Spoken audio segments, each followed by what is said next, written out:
हे दोस्त, अगर आप बुरा ना मानो तो क्या लोअर बर्थ मुझे दे सकते हो?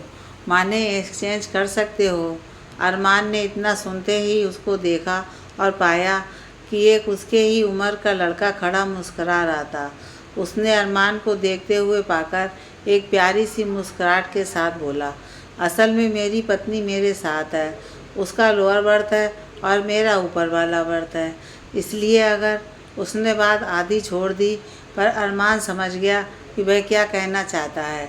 उसने देखा थोड़ी दूर में ही उसकी पत्नी खड़ी थी और उसके साथ श्रृंगार से पता चलता था वह नई दुल्हन है। वह मुस्कुराते हुए बोला, क्यों नहीं दोस्त, वैसे कहाँ तक जाना है? वह हाथ बढ़ाता हुआ बोला, थैंक यू दोस्त, हमें मुंबई तक जाना है। अरमान उससे हाथ मिलाता हुआ बोला, लगता है नई नई शादी हुई है। सुमित सर हिलाता खुशी भरे स्वर में जवाब दिया, हाँ, शादी करने आया था। शादी कल ही हुई है हमारी।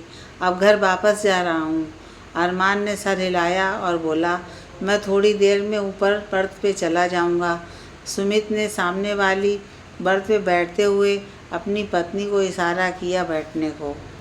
फिर बोला, कोई जल्दी नहीं है मिस्टर? अरमान तुरंत बोल उठा, डॉक्टर अरमान। वह मुस्कुराता हुआ बोला, मैं सुमित, मेरा मुंबई में एक छोटी सी कंपनी है। आप? अरमान बोला, जी मैं भी मुंबई का ही हूँ, दयाल मेमोरियल हॉस्पिटल में सीनियर डॉक्टर हूँ। अचानक सुमित चहक उठा, आपसे मिलकर वैसे भी बड़ी खुशी हो रही थी, अब तो दुगनी हो गई। फिर वह अपनी नई दुल्हन की ओर देखते हुए पूछा, रिद्धिमा, तुम्हें दयाल मेमोरियल हॉस्पिटल में ही पीजी का सीट मिला है ना? रिद्धिमा ने सर हिलाया और सुमित बोला, रिद्धिमा यानी मेरी पत्नी को वहीं सीट मिला है डॉक्टर अरमान, और मैं बहुत टेंशन में था कि इतने बड़े हॉस्पिटल में वो कैसे मैनेज कर पाएगी, पर अब आप मिल गए हो, ये तो चमत्कार है। अब मैं आपसे और एक विनती करूं कि मेरी बीवी का थोड़ा ध्यान रखिएगा। अरमान मुस्कुराता हुआ बोला, ऑफ कोर्स मिस्टर सुमित। फिर उसने रिद्धिमा की ओर देखते हुए कहा, मैम आप बस मेरा नाम लीजिएगा, वहाँ सब मुझे पहचानते हैं। रिद्धिमा नज़रें झुकाती हुई बोली, आप मुझे मैम मत कहिए सर। सुमित हंस पड़ा, फिर बोला, सही कहा तुमने रिद्धिमा। अरमान मुस्कुराता हुआ बोला, आपकी पत्नी खूबसूरत होने के साथ काफ़ी होशियार है। सुमित हंस पड़ा, फिर बोला, और आपको पता है डॉक्टर अरमान, मैं अपनी बेवकूफ़ी के कारण इसे खोने वाला था। अरमान उत्सुकता दिखाते हुए पूछा, वो कैसे? सुमित बोल पड़ा, असल में रिद्धिमा की दीदी राइमा मेरी भाभी हैं। 5 साल पहले भैया की शादी के बाद मैं ही बाहर चला गया था अपने स्टडी के लिए। जब यहाँ आया तो भाभी जोर देकर कहने लगी कि अब मुझे शादी कर लेना चाहिए, पर मुझे अभी शादी नहीं करनी थी। मेरी भाभी और रिद्धिमा के पेरेंट्स नहीं हैं, इन्हें उनके दूर के रिश्तेदार ने पाल पोस कर बड़ा किया है। भाभी हमारे घर आने पर उनके रिश्तेदार ने कहा था कि इसे भी अपने साथ लेता जाए, पर वह संभव नहीं था, इसलिए हॉस्टल चली गई थी। अब मेरी भाभी चाहती थी अपनी छोटी बहन को अपने पास रखे, पर यह संभव नहीं था। इधर इसे मुंबई में चांस भी मिल गया, इसलिए उन्होंने सोचा कि मुझसे रिद्धिमा की शादी कर दें, पर मुझे लगा वो अपनी बहन को मेरे गले मढ़ना चाहती हैं, इसलिए मैं नानुकर करता रहा।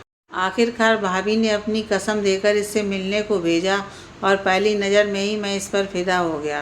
कहते हुए सुमित ने रिद्धिमा को अपने थोड़ा करीब खींच लिया और मुस्कुराया। रिद्धिमा के गाल शर्म से लाल हो रहे थे। अरमान समझ रहा था शायद अपने सीनियर के सामने उसे असहज महसूस हो रहा था। उसने हंसकर बोला, आप बहुत ही मिलनसार इंसान हैं सुमित जी, और दिल के बहुत सच्चे। आपकी पत्नी बहुत खुश रहेगी आपके साथ। अच्छा, मैं अब अपने बर्थ में चला जाता हूँ, आप दोनों बातें कीजिए। पर सुमित बोल पड़ा, अरे नहीं डॉक्टर अरमान, आपसे बातें करने में बड़ा मज़ा आ रहा है, बैठिए ना। अरमान मुस्कुराता हुआ बोला, तो दूल्हे मियाँ आप अकेले ही शादी करने चले गए थे क्या? सुमित हंस पड़ा, फिर बोला, नहीं नहीं, अगले B1 और B2 में हमारे सारे रिश्तेदार यानी मम्मी पापा, भाई भाभी, उनकी नन्ही सी बेटी, मेरे अंकल आंटी, उनके बच्चे, भाभी भैया के दोस्त सभी हैं।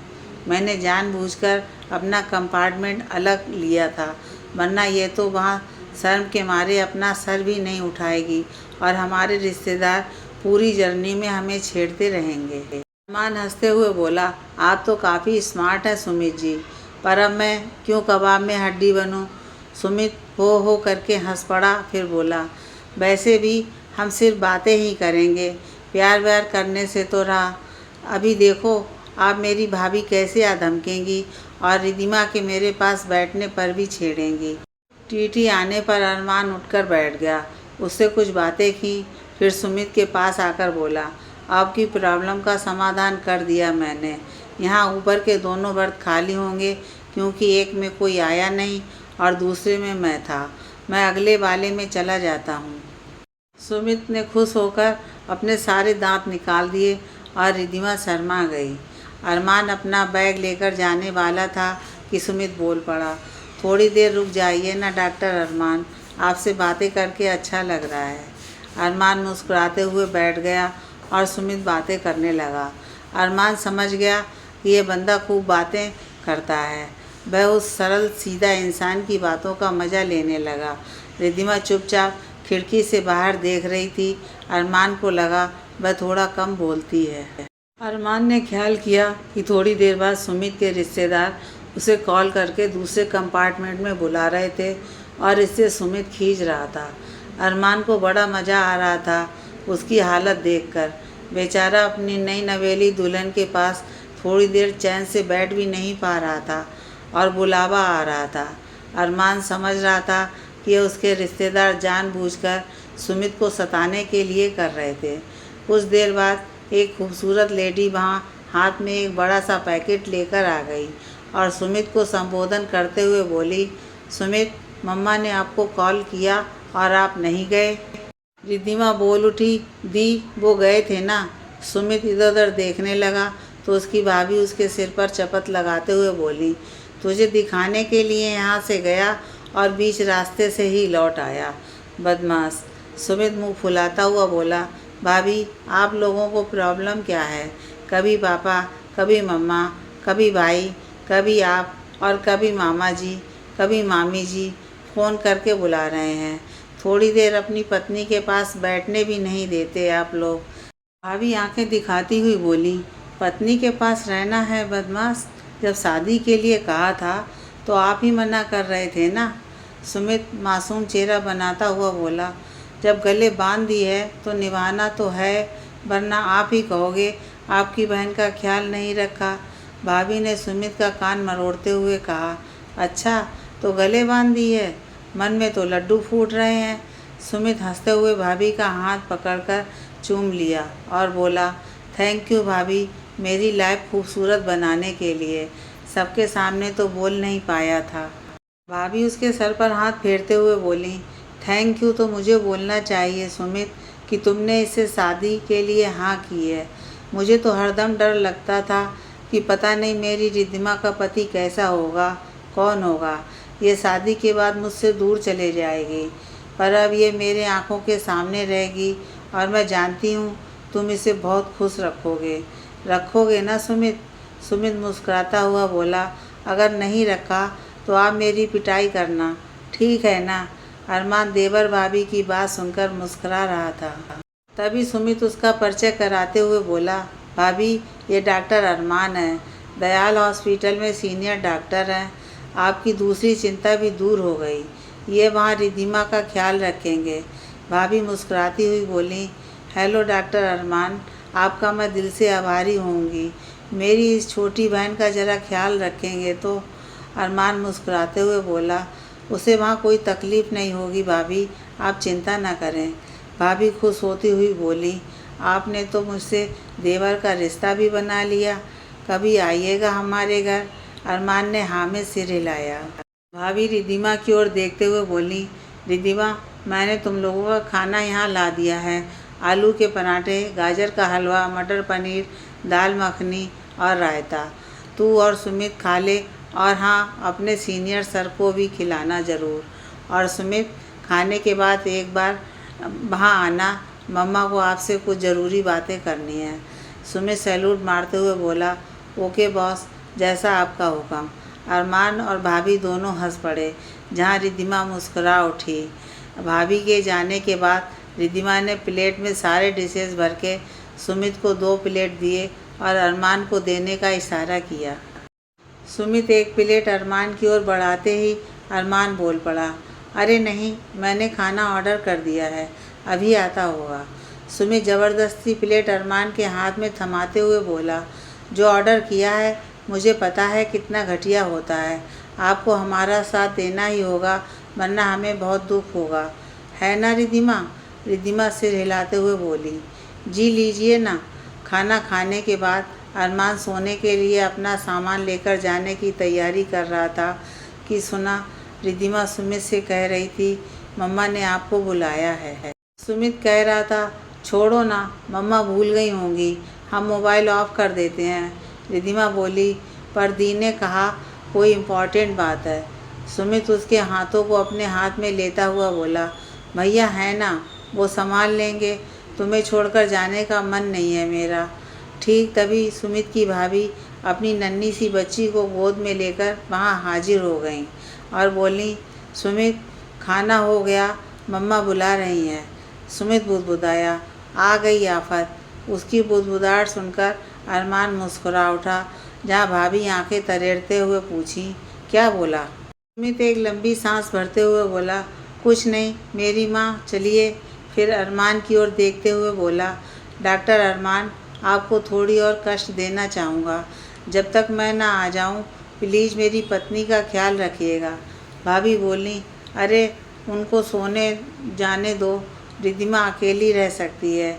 अरमान जल्दी से बोल पड़ा, कोई बात नहीं, वैसे भी मुझे इतनी जल्दी सोने की आदत नहीं है, जाइए आप अपनी मम्मा से बात करके आइए, मैं यहीं हूँ। सुमित मुस्कुराता हुआ बोला, बस मैं यूँ गया और आया। रिद्धिमा शायद थोड़ी असहज महसूस कर रही थी, इसलिए बोली, दी कुछ देर परी को मेरे पास छोड़ दो ना। भाभी बच्ची को उसे देते हुए बोली, हाँ ठीक है, बहुत परेशान कर रही है मुझे, तू थोड़ी देर संभाल ले, मैं तेरे जीजू को भेज दूँगी इसे लेने। रिद्धिमा ने बच्ची को गोद में लिया और पुचकारने लगी। भाभी जाते वक्त अरमान को देखते हुए बोली, डॉक्टर अरमान, जब तक सुमित ना आए प्लीज़ यहीं बैठिए, रिद्धिमा और बच्ची की जिम्मेदारी आप पर छोड़कर जा रही हूँ। अरमान बोला, जी आप निश्चिंत रहिए, मैं यहीं हूँ। सुमित के जाने के बाद अरमान एक किताब निकाल कर पढ़ने लगा। रिद्धिमा बेबी के साथ खेल रही थी।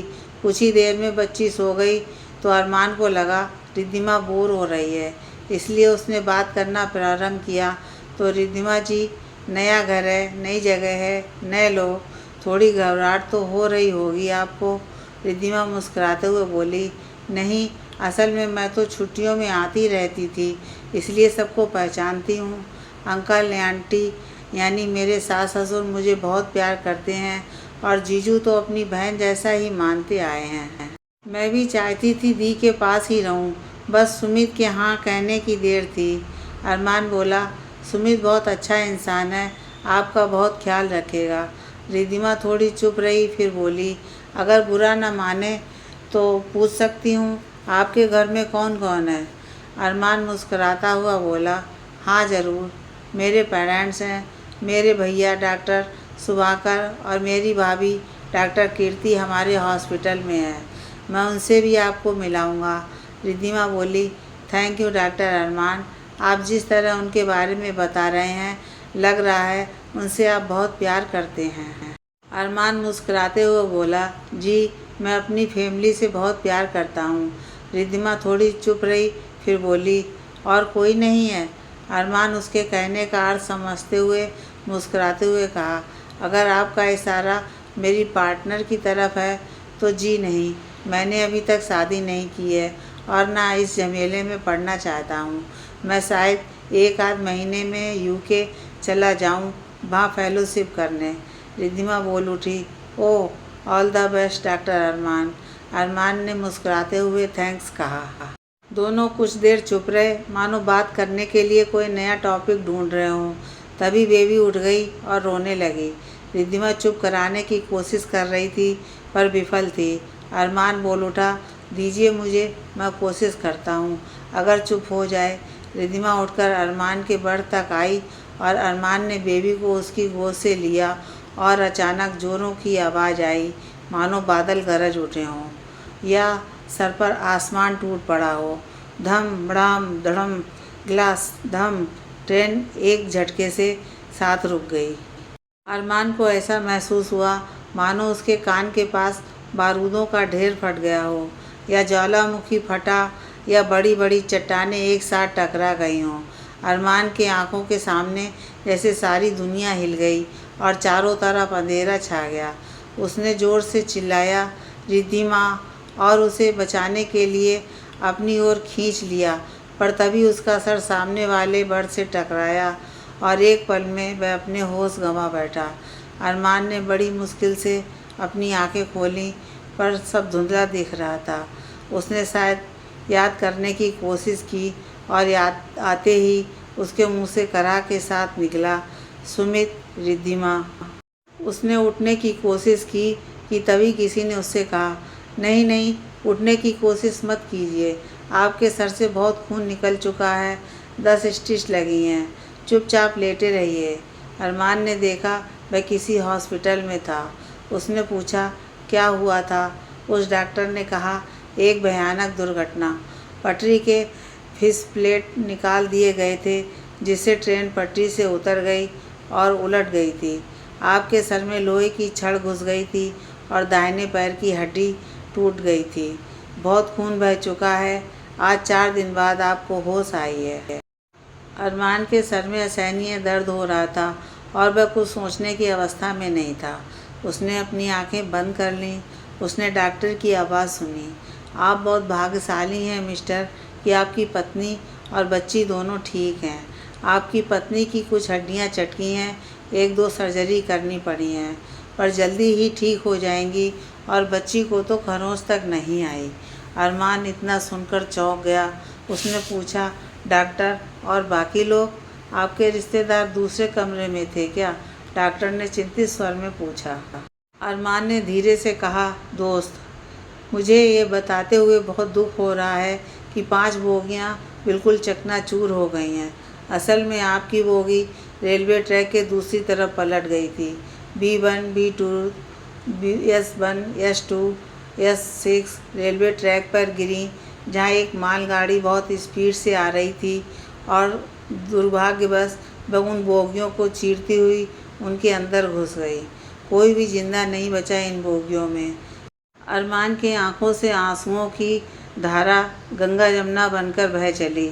हंसता हुआ सुमित, उसकी प्यारी भाभी के चेहरे याद आने लगे। उनका पूरा खानदान ही इस दुर्घटना के शिकार हो गए थे, कोई नहीं बचा था। कितना खुश था सुमित, कितनी खुश थी उसकी भाभी, आने वाले परिणामों से अनजान। आज सब कुछ छोड़कर वो अनंत में विलीन हो गए हैं। कितना चिंतित था सुमित रिद्धिमा के लिए, उसकी भाभी अपनी बहन के लिए। कितना खुश था सुमित अपनी आने वाली खुशहाल जिंदगी के लिए। और रिद्धिमा, क्या उसे पता चल गया अब वो कैसे जिएगी अपने परिवार के बिना? उसके मुंह से अस्फुट शब्द निकला, रिद्धिमा। डॉक्टर ने उसे आश्वस्त करते हुए कहा, आप शायद अपनी पत्नी को पूछ रहे हैं। वो ठीक है, पर गहरे सदमे में है। उन्हें नींद का इंजेक्शन देकर सुलाया जा रहा है। आप थोड़े स्वस्थ हो जाएं तो उनके पास जा सकते हैं। रिद्धिमा बेड पर सोई थी, लग रहा था उसके शरीर में जान ही नहीं है। सिस्टर अरमान को व्हील चेयर पर ले आई तो रिद्धिमा ने खाली खाली आंखों से उसे देखा और फिर छत की ओर घूरने लगी। अरमान के पास उसे सांत्वना देने के लिए कोई शब्द थे ही नहीं। उसने देखा रिद्धिमा की सूनी आंखों से लगातार आंसू बहे जा रहे थे। तभी सिस्टर बच्ची को लेकर अरमान के पास आई और बोली, मिस्टर अरमान, आपकी बच्ची को खरोंच तक नहीं आई, ये तो चमत्कार है। लीजिए अपनी बच्ची को। अरमान ने बच्ची को गोद में लिया और उसे देखते ही उसकी आंखें भर आईं। उसने मन ही मन कहा, मैं तुम्हें कभी अकेला नहीं छोड़ूंगा बेबी, कभी ये एहसास नहीं होने दूंगा कि तुम अपने मम्मा पापा को खो चुकी हो। अचानक बच्ची रो उठी मानो अपना दुखड़ा अरमान को सुना रही हो। रिद्धिमा बच्ची का रोना सुनकर एक बार उसकी तरफ देखी, फिर आंखें बंद कर लीं। अरमान ने देखा उसकी आंखों से आंसू बहकर तकिए को गीला कर रहा था, पर अरमान जानता था अभी कोई भी शब्द रिद्धिमा को सांत्वना नहीं दे सकते। उसकी दुनिया उजड़ चुकी थी, अपने खो चुके थे, और जिनके बदले इस दुनिया का कोई भी सुख उसके लिए कोई मायने नहीं रखता था। अपनों को खोकर इंसान कैसे जीता है ये अरमान नहीं जानता था और जानना चाहता भी नहीं था, पर हाँ, रिद्धिमा के दुख को महसूस कर सकता था। 10 साल बाद परी अंदर आते हुए चिल्लाई, मम्मा मम्मा आप कहाँ हो? रिद्धिमा अपने कमरे से जवाब दिया, बेटा मैं यहाँ हूँ। परी दौड़ते हुए आकर रिद्धिमा के गले लग गई और खुशी से चिल्लाई, मम्मा मैं संगीत प्रतियोगिता में फर्स्ट आई हूँ, मुझे अवार्ड का प्रमाण पत्र मिला है। रिद्धिमा उसके कपाल चूमते हुए मुस्कुराते हुए बोली, किसकी बेटी है ये तो देखना पड़ेगा ना। अरमान कमरे में आते हुए प्यार से बोला, किसकी बेटी है मेरी परी? रिद्धिमा और परी एक साथ बोल उठी, अपने पापा की। 2 साल का आर्यन बैठा खेल रहा था, बोल उठा, और आर्यन किसका बेटा? अरमान उसे गोद में उठाता हुआ बोला, अपने मम्मा का, और किसका? आर्यन खिलखिला उठा। परी रिद्धिमा से बोली, मम्मा आपको अपना प्रॉमिस याद है ना? रिद्धिमा मुस्कुराते हुए बोली, हाँ बेटा, आज ही आपके फ्रेंड्स को एक ग्रैंड पार्टी देंगे और कल हम आपका म्यूजिक सिस्टम खरीदेंगे, खुश ना?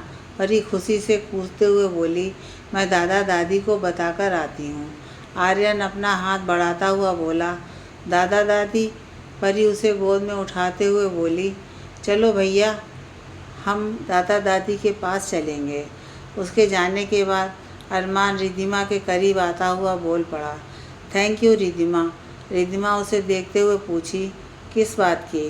अरमान उसका हाथ पकड़ते हुए बोला, मेरी ज़िंदगी में आने की। रिद्धिमा उसे देखते हुए बोली, फिर तुमने कभी कहा क्यों नहीं? अरमान बोला, डरता था कहीं तुम मुझे गलत न समझो। रिद्धिमा सीधे उसकी आंखों में देखते हुए बोली, तुम्हें गलत समझती?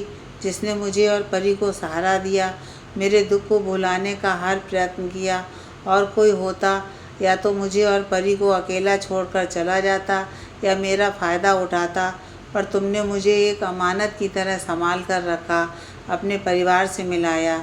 अनन्या, मम्मा और डैड ने अपनी बेटी की तरह मुझे प्यार दिया, ख्याल रखा।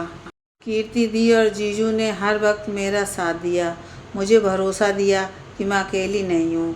उन्होंने कितने प्यार से परी को अपने दिल से लगाए रखा। मुझे नॉर्मल होने में 6 साल लग गए। अरमान उसके हाथ को सहलाते हुए बोल उठा, बहुत मुश्किल दौर था तुम्हारे लिए रिद्धिमा। अपने को खोने का जख्म तो ज़िंदगी भर रहता है। रिद्धिमा ने आंसू भरी आंखों से सर हिलाया और बोली, सच है अरमान, मैं उनको कभी नहीं भूल सकती, पर परी के लिए मुझे सब कुछ भूलना पड़ा है। अरमान बोल उठा, तुम एक बहुत अच्छी माँ हो रिद्धिमा। रिद्धिमा रुधे स्वर में बोली, पर बहुत स्वार्थी हूँ। जब कीर्ति दी ने परी को गोद लेने की बात की तो मैं साफ मुकर गई। अरमान बोला, यह स्वाभाविक था रिद्धिमा, परी तुम्हारे दी की निशानी है, तुम भला किसी और को उसे कैसे दे सकती थी? रिद्धिमा रुधे स्वर में बोली, मैं शायद जी नहीं पाती अरमान, खुद को मार डालती, पर परी के लिए मुझे जीना पड़ा। सोचती थी किसी तरह अपनी पढ़ाई पूरी कर परी को लेकर कहीं चली जाऊंगी, अपनी दी की निशानी को खुद के सीने से लगाए ज़िंदगी गुजार देना चाहती थी। अरमान उसे अपने पास खींचता हुआ बोला, हम तुम्हें जाने देते तब ना तुम जाती। रिद्धिमा नाराज़गी के साथ बोल उठी, तुम खुद ही जा रहे थे ना, हमें छोड़कर यूके सदा के लिए। अरमान एक लंबी सांस लेते हुए बोला, मैं डर गया रिद्धिमा, तुम सुमित की अमानत थी और मैंने उससे वादा किया था उसके वापस आने तक तुम्हारी देखभाल करूँगा, पर इन सालों में धीरे धीरे तुमसे प्यार कर बैठा। डरता था तुम मुझे गलत न समझो और नफ़रत न करने लगो। एक छत के नीचे रहते हुए तुम्हारे करीब आता जा रहा था, इसलिए सोचा तुम्हें अपने परिवार के पास हिफाजत से रखकर मैं ही दूर चला जाऊं। रिद्धिमा बोल उठी, मैं नहीं जानती वह क्या था, पर धीरे धीरे मुझे भी एहसास होने लगा था कि तुम दूर चले जाओगे तो मैं शायद फिर से बिखर जाऊं। मुझे इस घर से लगाव हो गया था, इस परिवार से प्यार हो गया था अरमान, पर कहने से डरती थी कहीं तुम मुझसे नफ़रत ना करने लगो, सभी ये ना समझ लें कि मैं उनकी भलाई का फ़ायदा उठाना चाहती हूँ। अगर कीर्ति दी ने मेरे दिल की बात समझते हुए मुझे हिम्मत ना दी होती तो मैं तुम्हें भी खो देती। दोनों कुछ देर चुप रहे, फिर रिद्धिमा उदास स्वर में बोली, भगवान ने मेरे साथ कितना गंदा खेल क्यों खेला अरमान। जो चीज़ मेरी किस्मत में नहीं थी वो दिया ही क्यों। सुमित दी जीजू उनकी याद आती थी तो लगता था मैं पागल हो जाऊंगी। अरमान धीरे धीरे बोला, मैं समझता हूँ रिद्धिमा, पर कुछ नहीं कर पाता था। रिद्धिमा बोली, तुमने जितना किया कौन करता है अरमान। आसमान की तरह मेरे सर पर छाए रहे और हर कदम पर मेरा साथ दिया, पर कभी भी मेरे नज़दीक आने की कोशिश नहीं की तुमने। अरमान उसके बालों को सहलाते हुए बोला, तुम्हारी देखभाल का वादा किया था सुमित और तुम्हारी दी से। तुम्हें तुम्हारी दुनिया वापस तो नहीं दे सकता था, पर कोशिश करता रहा कि तुम संभल जाओ। रिद्धिमा भर्राए स्वर में बोल उठी, जो खोया है उसका कोई मोल नहीं है अरमान, पर जो पाया है वो भी अनमोल है। मुझसे कभी अलग मत होना अरमान, तुम मेरा वो आसमान हो जहाँ ज़िंदगी सुकून पाती है। तुम मेरा वो जहान हो जहाँ गम भी मुस्कराती है। तुम ज़िंदगी के कठिन सफ़र में मेरा हाथ कभी मत छोड़ना। अरमान उसके माथे को चूमता हुआ बोला, प्रॉमिस रिद्धिमा, इस बार अगर भगवान भी आए तो मैं उनसे लड़ लूँगा और तुम्हें ज़िंदगी के सफ़र में अकेला छोड़कर नहीं जाऊँगा। आई लव यू। रिद्धिमा उसके सीने से लगती हुई बोल उठी, I love you too Armaan.